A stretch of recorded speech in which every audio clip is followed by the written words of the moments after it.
Bonjour les amis, aujourd'hui je vous parle du Thailand Pass. À la fin de cette vidéo, la demande en ligne du Thailand Pass n'aura plus de secret pour vous.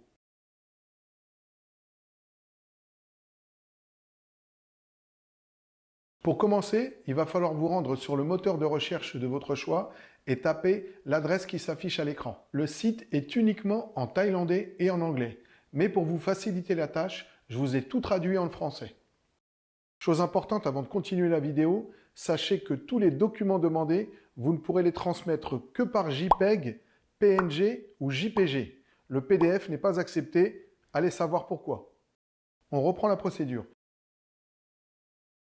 Il faut savoir que cette dernière ne s'adresse qu'aux touristes qui voyagent en avion. Vous avez 3 choix, 3 catégories, 3 formules, appelez ça comme vous voulez, qui vous sont proposées. Mais nous, on va s'intéresser sur la première formule, celle de l'exemption de quarantaine, ou le test and go si vous préférez.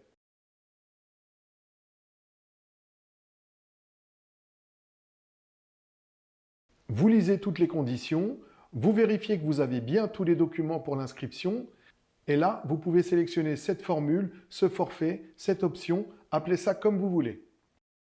Cette page, je vous invite à la lire correctement pour éviter toute mauvaise surprise à votre arrivée en Thaïlande.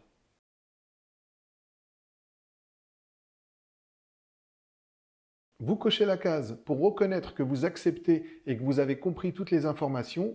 Ensuite, vous pouvez confirmer. Pour cette page, je vous laisse remplir les informations qui vous concernent.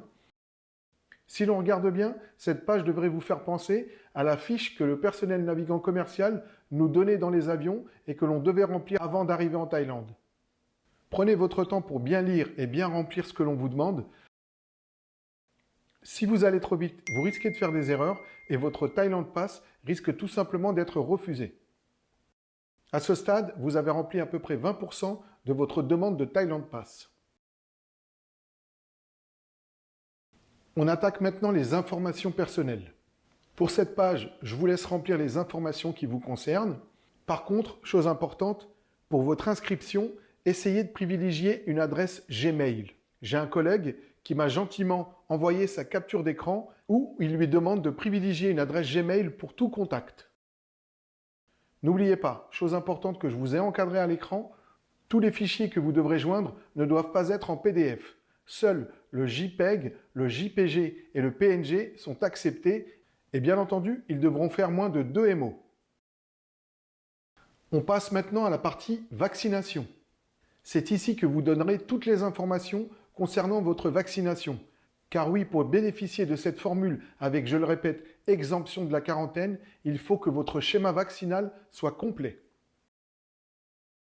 Avant de passer à la prochaine étape, il vous faudra cocher cette case pour autoriser le système Thailand Pass à conserver vos données vaccinales pendant 1 an. On passe à présent à la partie contact et hébergement. Vous l'avez compris, c'est ici que vous allez devoir donner toutes les informations concernant votre hôtel SHA+, ainsi que vos coordonnées de contact.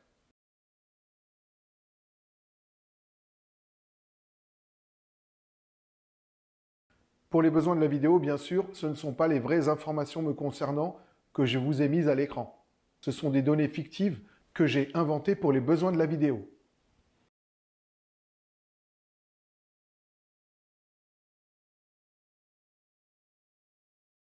On arrive à présent au dernier module de votre inscription, celle de l'assurance.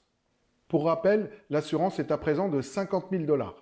Pour les assurances, je vous invite à regarder sur le net. Vous trouverez des informations beaucoup plus pertinentes que celles que je pourrais vous donner. Vous renseignez tous les champs nécessaires à votre assurance. Vous glissez le fichier demandé. Cette fois-ci, vous avez droit à 5 MO. Et pour finir, vous remplissez le pays dans lequel vous étiez ces 14 derniers jours.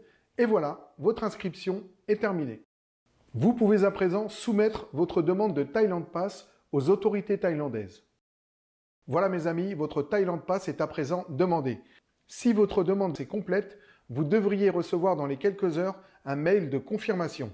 Ensuite, vous devrez patienter 7 jours pour recevoir un QR code que vous pourrez présenter aux autorités thaïlandaises à votre arrivée en Thaïlande.